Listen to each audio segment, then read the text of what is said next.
Bismillahirrahmanirrahim.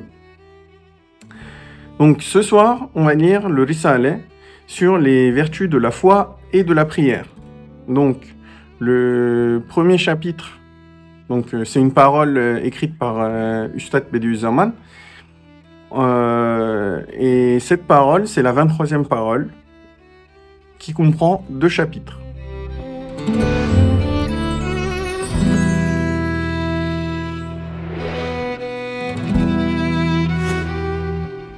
Au nom de Dieu, le clément, le miséricordieux. Nous avons certes créé l'homme dans la forme la plus parfaite, ensuite nous l'avons ramené au niveau le plus bas, sauf ceux qui croient et accomplissent les bonnes œuvres. Dans les 5 points suivants, nous nous limiterons à exposer 5 vertus parmi les milliers de vertus de la foi. Donc c'est quoi une vertu déjà ?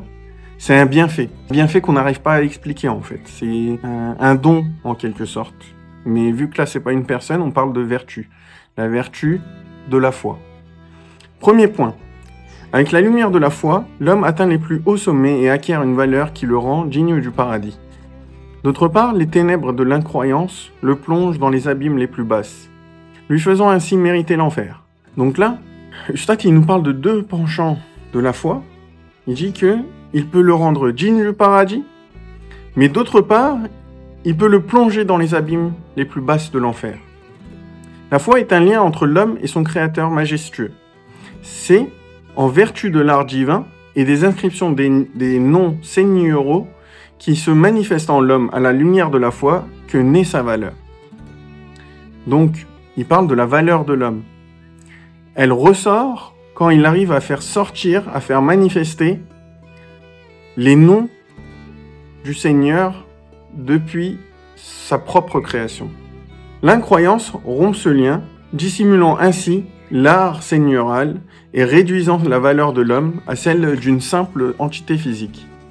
Or, puisqu'une entité physique est périssable et vouée à la disparition, elle n'est rien de plus qu'un animal éphémère sans aucune valeur. Et il nous dit que notre valeur, elle ressort quand on arrive à faire ressortir les noms d'Allah par nous-mêmes. Expliquons ce mystère par une parabole. Donc là, Ustad il va nous donner un exemple avec une histoire. La valeur artistique des œuvres de l'homme ne dépend pas de la valeur de la matière dont elles sont faites. Parfois, les 2 valeurs sont égales. Parfois, la matière utilisée est plus précieuse que l'art lui-même, et vice-versa.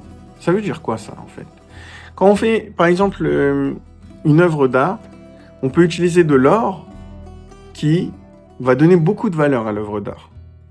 Mais des fois, on peut ne pas utiliser d'or, simplement de la peinture, comme les tableaux de Picasso par exemple, et ça va donner beaucoup, enfin, la personne qui va le faire va donner beaucoup de valeur.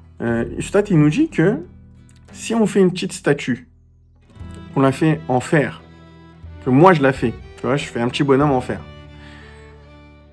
et ben, si je l'emmène chez le forgeron, il va me donner quoi ? Il va me donner quelques centimes pour le poids du fer, en fait, puisque je vais lui vendre du fer. Il va pas voir l'art qui est derrière. Mais si par contre, je lui ramène une statuette de Léonard de Vinci qui a été faite en fer, cette fois, il va me donner pareil, la même valeur de la matière en fait. Le prix du fer, il va donner. Mais à l'inverse, si je l'emmène chez un antiquaire qui connaît Léonard de Vinci et qui connaît les valeurs de ses œuvres d'art, à ce moment-là, il va me donner peut-être des millions. En quelque sorte, nous, on est une œuvre d'art qui avons été créés par Allah. Et si on veut avoir de la valeur, si on veut que les antiquaires voient en nous, entre guillemets les antiquaires, voient en nous notre valeur, c'est à nous de la faire ressortir en quelque sorte. Comme si on faisait ressortir le nom de Léonard de Vinci dans la statuette par exemple. Et bien là, c'est le nom de Allah qu'on doit faire ressortir. D'accord ? Tout simplement. Autrement dit, la foi, qui est un lien avec le créateur artiste, montre toutes les traces de l'art divin, contenu dans l'homme. La valeur de l'homme varie en fonction de ses capacités à refléter cet art. Donc c'est ce que je disais. Si on arrive à faire ressortir cette signature, ça va faire varier notre valeur. C'est en ce sens que l'homme, insignifiant, s'élève au-dessus de toutes les autres créatures, devient l'interlocuteur de Dieu et un hôte du Seigneur digne du paradis. Mais l'incroyance, qui est la rupture de ce lien, Pénètre l'homme, toutes les inscriptions des noms divins sombrent dans l'obscurité et deviennent donc illisibles. Donc c'est comme si on avait une statuette de Léonard de Vinci, mais qu'elle était couverte de rouille, et on voit même pas que c'est sa statuette, ou on voit même pas sa signature sur la statuette. D'un seul coup, on voit que la valeur de cette statuette sombre. Car si l'artiste est oublié, les aspects immatériels de son art, qui, quand on dit les aspects immatériels, c'est-à-dire l'esprit de cette statuette, qui l'indique, ne pourront pas être compris et identifiés, et perdront toute valeur.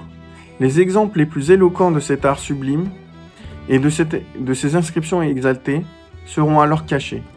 Quant aux autres, que l'on peut voir avec les yeux, les incroyants les attribuent aux causes futiles, à la nature et au hasard, réduisant ainsi des diamants étincelants en de vulgaires morceaux de verre.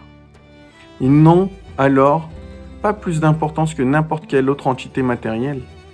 Or, comme nous l'avons déjà dit, le but et le fruit de la matière est de ne passer qu'une courte vie en tant qu'animal, le plus impuissant, le plus nécessiteux et les plus malheureux qui soit, puis de périr et disparaître.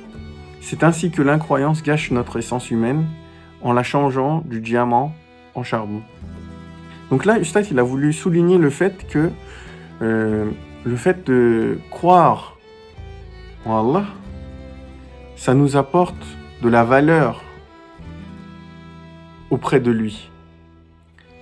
Tout comme le fait de faire ressortir une signature sur un tableau, sur une statuette ou un truc dans le genre. Et le fait de ne pas croire, d'être incroyant, ça fait que ça réduit la valeur et ça la fait sombrer, car on ne voit pas qui est derrière comme artiste. Et là, l'artiste qui est derrière nous, celui qui nous a créés, avec un grand A, bah c'est Allah. Ok, bah je vous remercie de m'avoir écouté. Est-ce que vous avez des questions? Si vous avez des questions, vous pouvez les noter en commentaire ou nous écrire directement. Et n'oubliez pas de liker et commenter la vidéo.